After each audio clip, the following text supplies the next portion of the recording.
Hello guys, and as always, thanks for tuning in.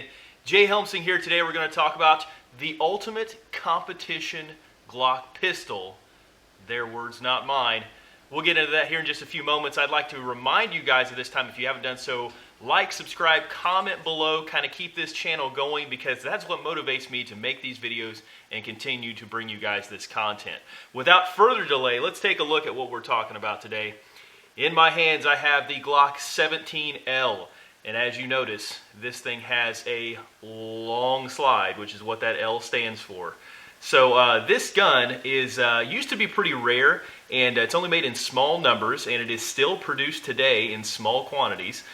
So they, recently had several of these come out with that summer special. So there are more of these on the market. It is kind of more of a contemporary gun now. It used to be kind of a unicorn. They were out there for a while and they were hard to get, and the people that had them hung on to them, and then Glock wasn't making too many of them. So you can still get these, and they are still on the Glock website as of 2019, so we'll see how long that continues. But yeah, this bad boy has got a gigantically long slide. So what we'll get into today, I'll tell you guys a little bit about the gun itself. We'll kind of do a little walk around top to bottom of this, and then I'll tell you guys the shooting impressions that I had with this gun. So Glock touts this as the ultimate competition pistol from them. As you guys know, if you're kind of new to Glock, you may be used to seeing the Glock 34, 35 in competition. There's a very good reason for that. But this actually came out in 1988. So the Glock 17L came out in 1988. And as you'll notice, it doesn't have its own number. It's called a 17L. It's not called, like a 49 or a 50 or a 51 or some kind of crazy number like that. The reason is because this was designed from the ground up to be a competition gun, and it's based very, very heavily, as you may notice, off of this 17. So we'll kind of get into that here in just a minute, but first let's take it top to bottom like I like to do on these. On this gun from the factory, they had adjustable sights. So those sights I took off right away because they're just the Glock plastic adjustable sights. They have the little dot in the front, and in the rear they have that kind of adjustable windage thing back there. I just don't like the Glock sight picture, so I think probably what most people will do right out of the box is throw those in the garbage just like you do with most Glock sights, and put on an acceptable set of target or competition sights. In this case, I put on some Terran Tactical sights, very nice sights, and a very worthwhile upgrade to these guns, because the biggest advantage comes with this sight radius here. And as you can see, it has got a very, very long sight radius. The sight's basically pushed out to the extreme ends of the slide. Now what sight radius basically does is it allows you to be a little bit more sloppy and still be accurate with the gun. So that's why a lot of competition shooters prefer a longer slide or a longer sight radius. They take just a little bit longer sometimes to acquire, because obviously there's a little bit more fine movement to get that kind of front post into the rear notch here. But once you're there, you really don't have to be super duper precise. You don't really have to clean up your sights as much, and you're still going to get pretty accurate hits, which is what I've noticed with this gun. Really the biggest advantage is going to be that sight radius on these guns. I mean, it is just a fantastic gun to shoot, and it's easy to shoot accurately because, like I say, if you get that front post in this rear notch somewhere, it's probably going to be pretty close to an A-zone hit. So really fun gun to shoot, very, very accurate gun to shoot because of that. We'll get on with the rest of it. As you guys see this massive window here, this window is actually a little bit longer, or larger I should say, than what you're going to see on a Glock 34 or 35. That is obviously to lighten the slide up so they can continue to use the stock recoil spring, which I'll show you here in just a few moments, and also not affect the slide timing in any way. So it should reciprocate just the same as a Glock 17 does, or very close to what a Glock 17 does, because the slide has been lightened up so much. So it's relatively the same weight overall as a Glock 17. With that said, this window is just massively huge, and I think probably this might run into some issues with, if you're really putting this under hard use or, tactical or combat use, which may be why this never really took off. But with that said, this would be an amazing nightstand gun. I mean, could you imagine answering a bump in the night with a Glock 17L? Really you'd probably outgun anybody that had a, at least a pistol in their hands maybe, but you'd probably have more barrel length than they did. So we'll get into that next. Let's take a look at the barrel. This barrel is 6.02 inches in length, and we'll take it out in just a moment. You'll notice how gonzo this barrel is. It's just kind of absurd looking when you take it out of there. So obviously with that, you're going to get higher velocities out of your ammunition. You're going to get a better burn from your powder. You might get a little more accuracy because the barrel has longer to stabilize that bullet before it comes out. So all definitely bonuses or pluses for the competition shooter, which is why Glock made this pistol. Now, while we're talking about the slide itself, let's talk about the 34 and 35.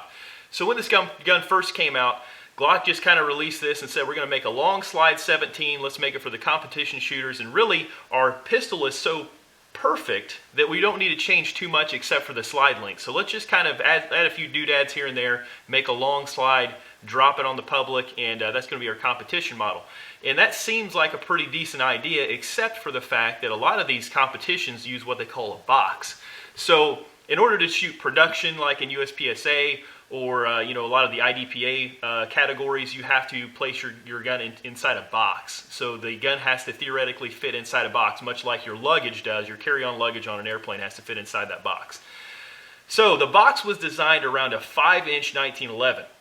That's obviously a problem for a gun with a 6-inch barrel. So these do not fit in the production boxes for USPSA. They don't fit in the IPSC box. They don't fit in the IDPA box.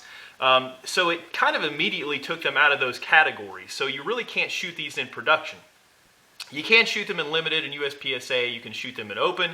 You can shoot them in steel challenge. You can shoot them in 3-gun. There are a lot of different disciplines you can still shoot this gun as long as they don't use a box or a certain measurement. Now, obviously, that box is made to keep people from making these crazy, wacky designs that might price somebody out or be just completely away from the practical side of things, because obviously some of your competition shooters might want to get as long as they can to increase that sight radius, right? Because that's where you're going to get your advantage most of the time. So that's just kind of some, background on this gun, and because of that, like I say, they released the 34 and 35 to specifically fit in those boxes. So you can, obviously fit a Glock 34 in a production box, and that's why it's a little bit shorter than this gun. If you shoot one of the other disciplines, this would be a fine choice. Now we'll get into maybe some of the nuances of whether it's the best choice or not here in just a few moments. Continuing on with the gun itself, you do have the Glock 17 Gen 3 frame here. So these only came in Gen 3, and everything else is going to be the same with the Glock 17 and the 17L. You have the same accessory rail here, so you can mount a light if you wanted to use this as a tremendous bedside gun. You can, obviously make any changes or adjustments that you can to the 17 to this actual platform itself. So there's really nothing mechanically different about it or anything like that, except for the connector. So inside here, this has the minus connector. It's one of the first guns to have that minus connector. And I have heard people say that they used to take these lowers and they would put maybe a Glock 17 length slide on it to fit in a box, but they kept that lower because the lower had the the minus connector in it. So that's the 3.5 pound connector, which makes your trigger pull a little bit lighter. Other than that, mechanically, it's the same as a Glock 17. Continuing on with the slide itself, the pistol itself, as we get down to this frame section, let's take a look at the extended slide release. So that is going to be one of the first guns to feature that. And obviously, the other competition models, the 34, 35, also come with this. But that is one of the first to come with it. It also came with its extended mag release here. So it is a Gen 3, but you guys can see it does kind of protrude a little bit further. That's the extended mag release there. So all of the controls have been kind of amplified a little bit to cater to the competition crowd. Other than that, the rest of this is going to be standard Glock fare. There's nothing new or interesting or crazy really about it. Magwell is no different. It's going to be, like I say, the entire lower half is basically a Glock 17 Gen 3, so nothing new there. Mag still holds 17 rounds, your standard Gen 3 magazine there, no base plates or anything like that. Now, let's take this bad boy apart, and you can really see where things get a little bit gonzo with this pistol. Again, inside, nothing different there from your standard Gen 3 Glock 17, as our camera focuses here, except for this connector back here. So this connector, again, is a minus connector. It's going to be a little bit lighter than what you get from your average Glock 17. The slide itself, with that standard size recoil spring, so the same recoil spring that you will find in the Glock 17. And here's that wacky, crazy town barrel. So there we go, a 6.2 inch barrel. It's just massive. It really is, and it might seem like not like on paper it's not a whole lot of difference, but obviously in the hand and shooting this gun, it really is different. It is a very different looking gun. It's basically like it's just stretched out. It's kind of an interesting look, interesting design there. So that's the barrel there, and again, it takes apart just like a normal Glock 17 because it's basically just a normal Glock 17 that's been stretched out a little bit. So we'll get this put back together, and then we'll talk about the trigger. So the trigger on this gun is a little bit lighter. It's very crisp, but there's really nothing that I could talk about that's any different than most of your Glock triggers. I mean, Glocks are Glocks are Glocks, and we can spend all day talking about Glocks, or you can pretty much watch one good video on a Glock and get a pretty good feel for the entire family, the entire line of Glocks, right? So I'll show you guys this on camera. Again, this is a slightly reduced trigger pull, so the take-up is pretty clean. Not a whole lot to complain about there. We're going to get back to that hard wall that you find on these Gen 3, Gen 4 Glocks. And then just a little bit of pressure. We're going to break through that wall. So go through reset cycle. And this is going to be standard Glock fare. Nice short reset. Nice crisp reset with really not much, in the way of movement there. So that's nice to see, and it's like I say, standard Glock fare. If you're used to shooting a Glock, this is going to feel like all of your other Glocks.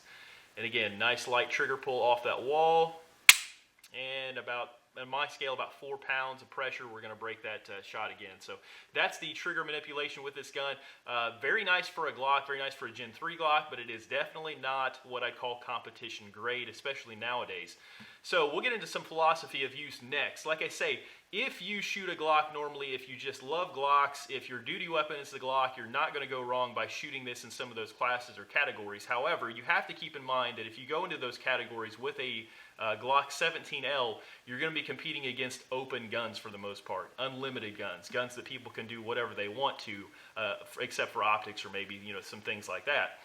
So you're going to be going up against match grade barrels. You're going to be going up against completely tuned single action, double action guns. You're going to be going up against $5,000 STIs and up. All these kind of crazy, wacky custom designs that are out there with basically a $600-ish Glock 19 or Glock 17 with really not a whole lot of doodads done to it. Now I'm not saying that you can't be competitive in that realm. I'm just saying that for most people, if you're going to get serious about that shooting, this gun may be a handicap unless you want to send it off to like Terran Tactical or somebody and have them completely redo the gun, and then you're talking about putting big money into a Glock basically. Which there's nothing wrong with that. I know a lot of people do, but just kind of keep that in mind. Out of the box, it's kind of one of those gray area guns where it just doesn't really perfectly fit any of those markets, especially in contemporary competition shooting. So I would keep that in mind if you plan on getting one of these. Now, with that said, this gun, if you just like going to the range, if you just like looking like a stud in front of your friends and really being able to put down some good shots with a Glock, this is the gun to get. This is a heck of a range gun, okay? So if you're not really in the competition market, you just like to go out and shoot, you want to shoot some cans or really, just go to the range and have a good old time, this is the gun to shoot. Because let me tell you about the shooting impressions of this gun.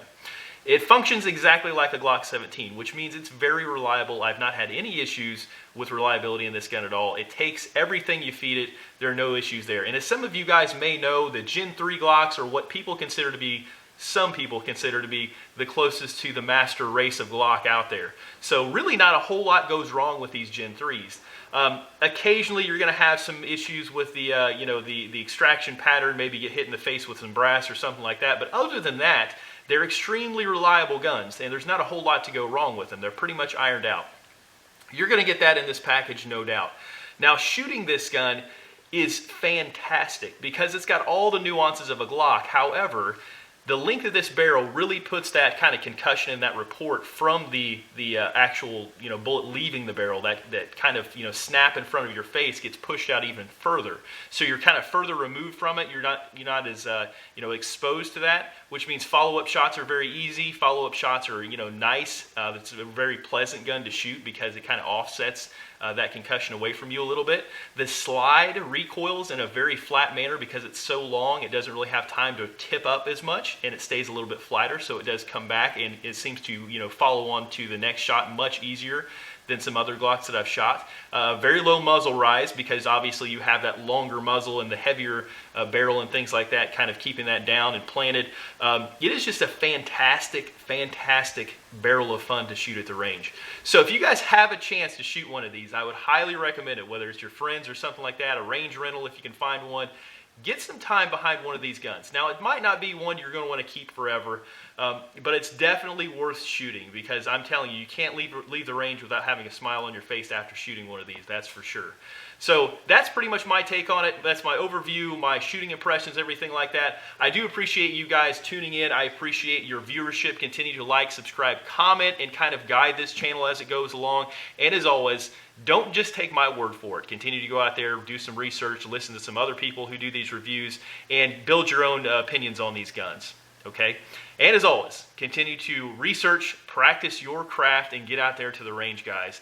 Let's continue with this, and I appreciate, again, you guys tuning in and your continued support of the channel. Thanks, guys. Jay Helmsing.